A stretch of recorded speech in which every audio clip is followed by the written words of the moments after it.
thanks for that run. It was a really impressive run to watch. So coming up next, we'll have Gordo 106 for the Atari Lynx by Jangle Storm, and it should be a lot of fun.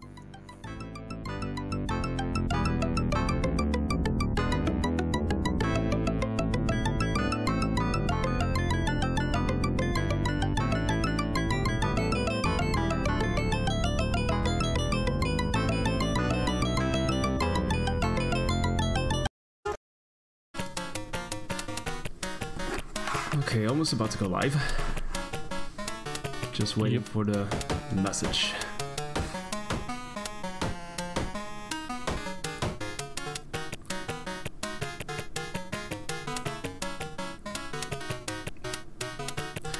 Alright, they're telling me I'm live, so hello everyone, welcome to this wonderful Lynx treasure called Gordo 106.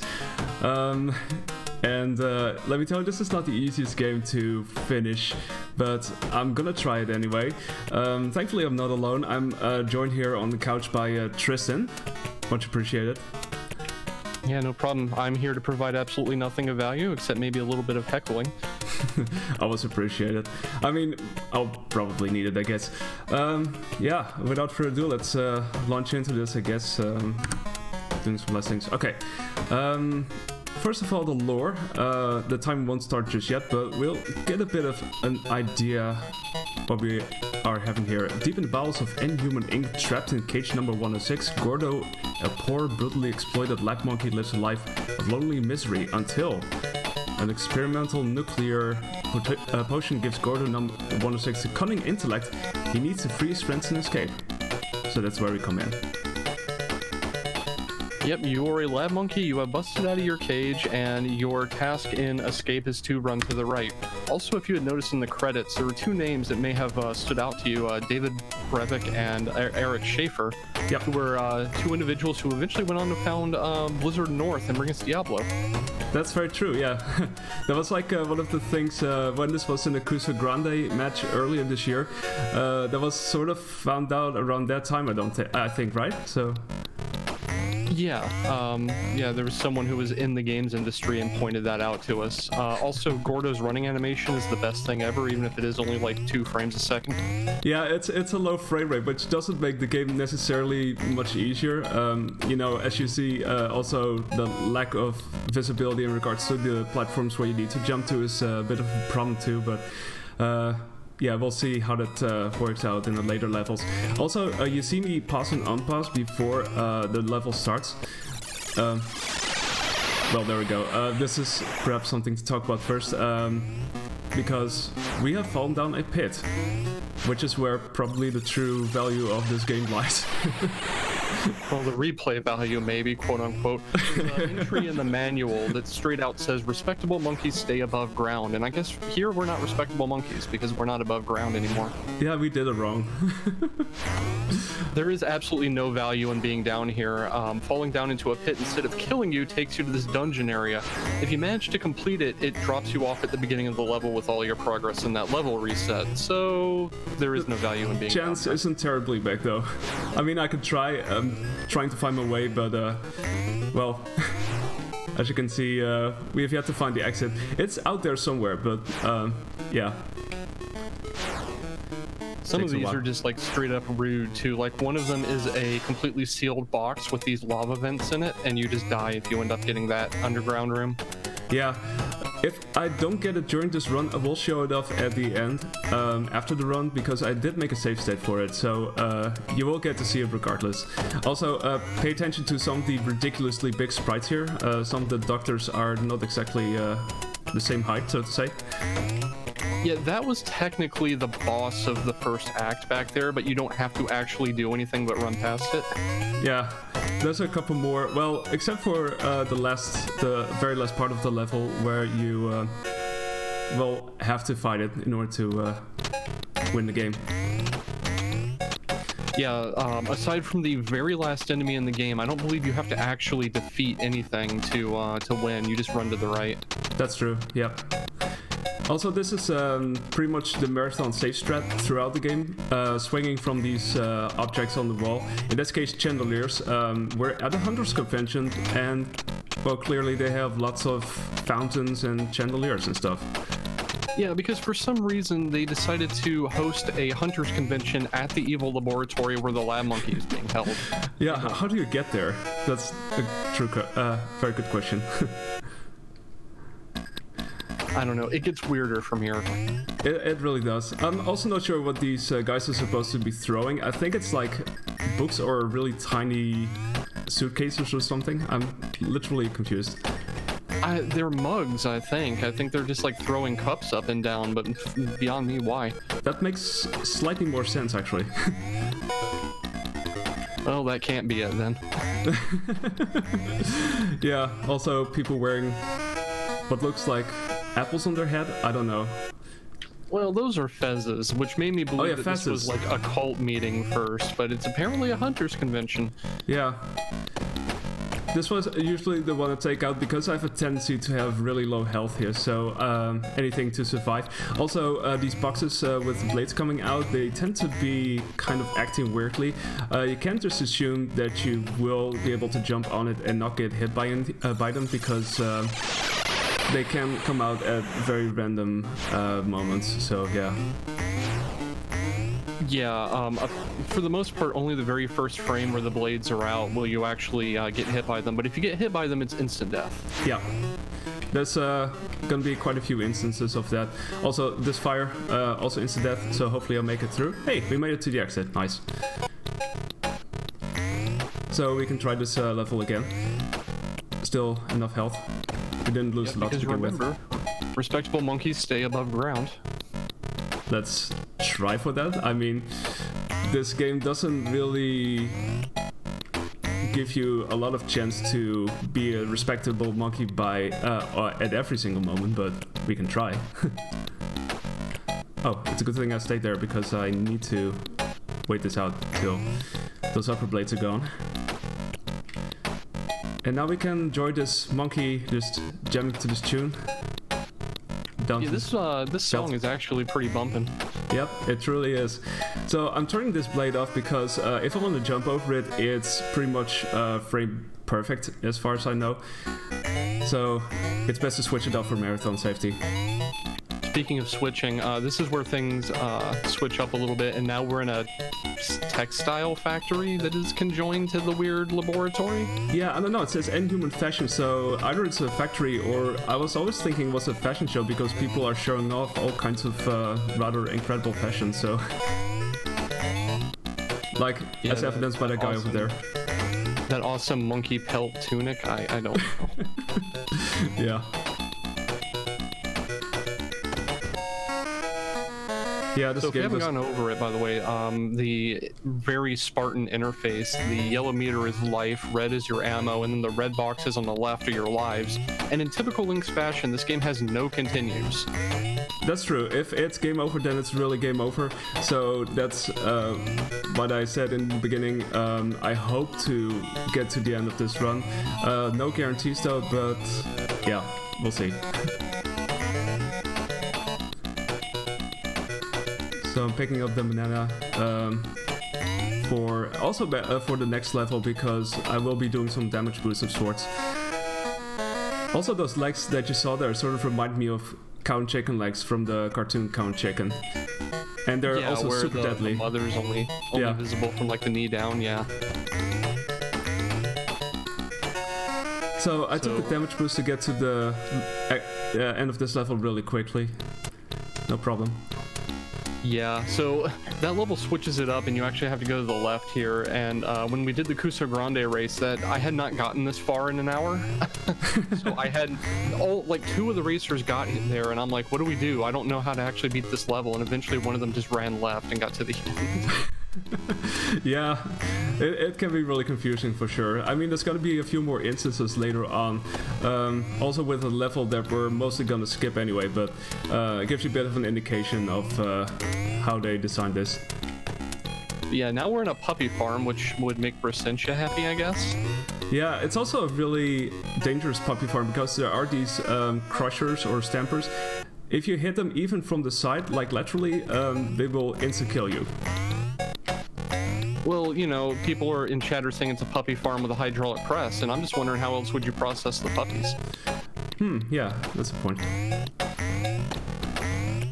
Now we're introduced to these men with who throw weights at you, and they're not instantly deadly, but still gotta watch out for those. Thankfully, you can skip quite a few of those.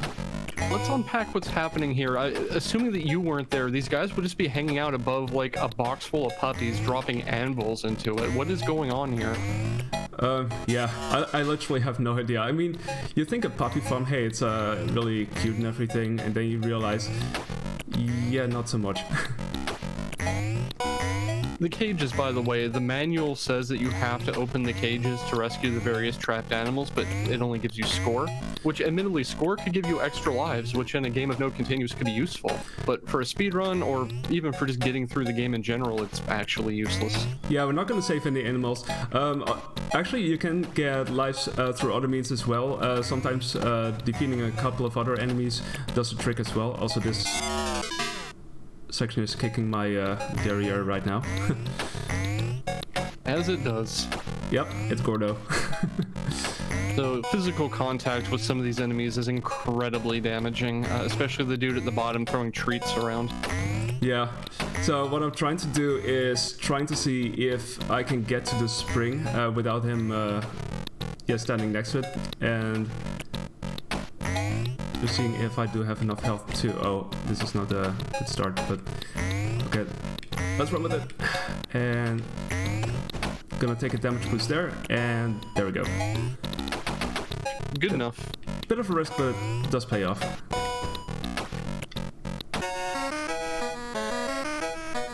Yep, no saving the animals.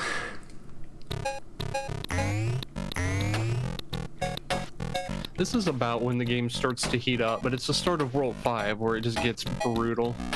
Yeah, there's gonna be some parts that are real struggles, but I mean, this is nothing to be sneezed at either, because you have to be very specific with your positioning on these platforms, because if you stand too far to the left or the right, you will get killed.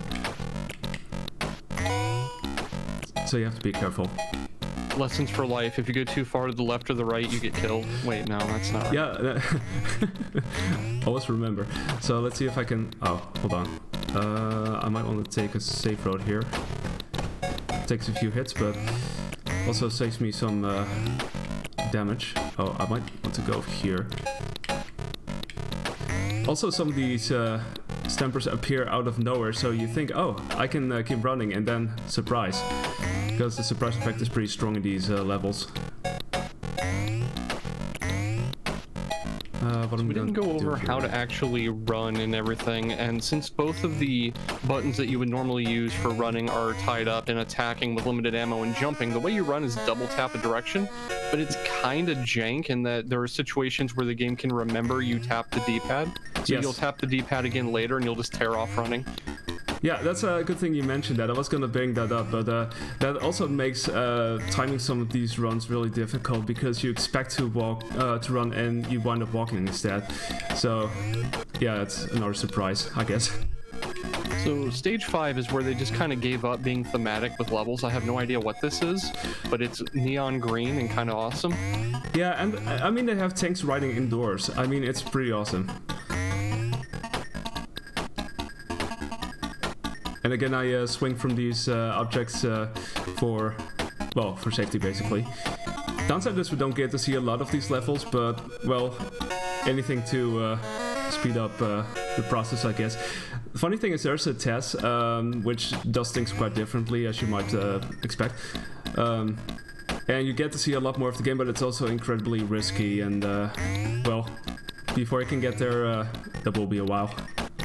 Oh, did you cover why you pause at the start of every level? Because I don't even know that. I was gonna do that, but then I fell in a pit. So I did that to skip the title card, which saves like about 2.5 seconds, I think. So that's definitely a nice save if you do that every single time. And for some reason that's possible. Yeah, that one's news to me. Okay, so about 5-3, I could tell you that you're supposed to hit a switch and then this monster comes over here and lies next to the wall and you can get over it. But we're gonna do something else here, and hopefully I can get it this time. Yeah, so Janglestorm found this fast strat through the level, but this is where I gave up routing the game, because doing this level in the intended way is just pain. Yeah, well actually this was in the tool system run as well, so I have to give credit there where credit's due. But it's, well, it's such a good skip, I mean, holy crap. Yeah, that saves going the entire level length to the left, hitting a switch, and then coming the entire level length back while a thing is chasing you. It's a huge time save. Yeah. So 6-1 is probably one of the levels I consider most difficult, basically because you have to have a certain amount of health in order to even get to the exit, which basically is this damage boost that you have to do. So this, within the theme of the game, is supposed to be the, like, penthouse offices, the executive suites, basically. That laser, if you're not at the very top of the screen, just hits you. There's nothing you can do about it. And then at the bottom of 6-1, you just have the CEO of Inhuman Inc. walking around, which is a guaranteed damage boost unless you wait for him to walk all the way to the right. So yeah, a lot of damage here. Yeah, usually I take a damage boost there, but I decided to weigh out things, so the guy you saw there, who actually might be Inhuman, not sure. He's an executive of some sort, but yeah, 4 health, he would have killed you if you had tried to boost through him. Yeah, also shoutouts to the many Mona Lisas here, hanging around here. I mean, even in a crap game like this, you still get to have works of art, so that's kind of nice, I guess. A work of art inside of a work of fart? Ish. Oh, damn. He already fell down. But we saved ourselves. Oh. Yeah, okay. It's that time again. Let's see, what do I do? Do I try to save myself this time, or... Sometimes it's not even worth it. I might just as well get myself killed. I have enough lives anyway, so I'm not too worried about winning the game at this point. Let's see. Spider. So before we get into 6-3, 6-3 has the only enemy in the game you have to actually defeat, because after all of this like platforming and quasi-pacifist moving through the laboratory and everything, you have to actually kill the CEO of Inhuman to finish the game. Yep. That's literally, there's no exit signs, it's just yeah, Inhuman standing there. You have to deal a few hits and that's it, but we'll get there very soonish. Just have to, oh crap, I'm gonna do this. How about this? A better revenge story than Life of Black Tiger, I'll tell you that much. Yep. Well, with that said, yeah, this is the final level. Starts off with some good old-fashioned swinging, like you saw in most of the game, I guess. And, so I know back at the beginning of the marathon we had Bart House, where Faizu had pointed out that if you manage to get to the end and don't have all of the ammo from the level, you soft lock because you can't kill the boss. It's a similar story here. You have to have enough apples to finish off the CEO when you get over there. And there's some pickups, but I believe you can completely drain the level of pickups and just be stuck. Officially that's possible. I haven't had it happen very often, thankfully, but, well, there's an apple at least, but now I gotta see if I can defeat this boss. It takes 6 hits, if I can get this right, and this is arguably the safest position to throw from. Yeah, this is the exact strat I used too when I did a casual playthrough of it, is just stand over here where he can't reach you. That's the end of the game, by the way. So, here we are. We have fireworks, we can run around, and somehow we save some animals too. I didn't see you saving any animals. I have no idea, but, well, here they are, so... maybe they were saved already or something, I don't know. Man, all of that debate about saving or killing the animals, and they get saved anyway. What a sham. Yeah. Where's Michael Yama? I demand answers. Yeah. Yeah, I mean, maybe for 100% it would be a thing. So also the ending text seems to indicate that, well, Gordo's work is not done yet, so they were somewhat hinting at a sequel, I think, but as far as I know, that never came. Yeah, it implies that he becomes some kind of superhero in favor of, like, freeing lab animals and basically becomes the mascot of PETA or something. Okay, so, yeah, before I head off, though, I still want to show you the one punishing trap in the game that you absolutely cannot escape, and it's quite a beauty. I made a save set for this, and it took me like 20 minutes to actually get it, so enjoy. So this is one of the rooms that you can get if you just fall down a pit. That's it. I mean, you could fall down again, and I'm not sure what you would be getting, but I'm guessing it might be timing dependent or something. It's an incredibly fair game that one of the things you get by falling down a pit is just this. Yeah. I mean, this is, well, compared to what you just saw, this is not the worst outcome, but it's still bad. It's officially also possible to get to a quote-unquote normal level, and you just walk to the right. You see those cages just like in level 1, it's sort of like that. Yeah, you have a very small chance of getting a bonus level if you drop down a pit, which is just, like Jangle said, all cages, which, if you're worried about getting through the game, it may be worth, you know, just starting over and falling down a pit until you get that, which should give you an extra life worth of points, but it is so rare. Yeah, I mean, yeah, it's that's true. All right, with that said, that's the experience called Gordo. I hope you enjoyed what was happening, and I'm so glad I finished this run and I got to show you the entirety of this beauty. Also, I gotta do a shout out to the person who made the two-assisted run. I believe, I'm probably gonna butcher the name, Adelicat or something. I'm not sure. So yeah, thank you. Got some really good ideas from that. And yeah, also thanks to Tristan for co-commentating. Super appreciate it. Yeah, no problem. I'm happy to be here. So yeah, let's see. Next on the list is High Seas Havoc by Space Cow. So that should be a good time. So have fun with that. I'm signing off, and I'll catch you later.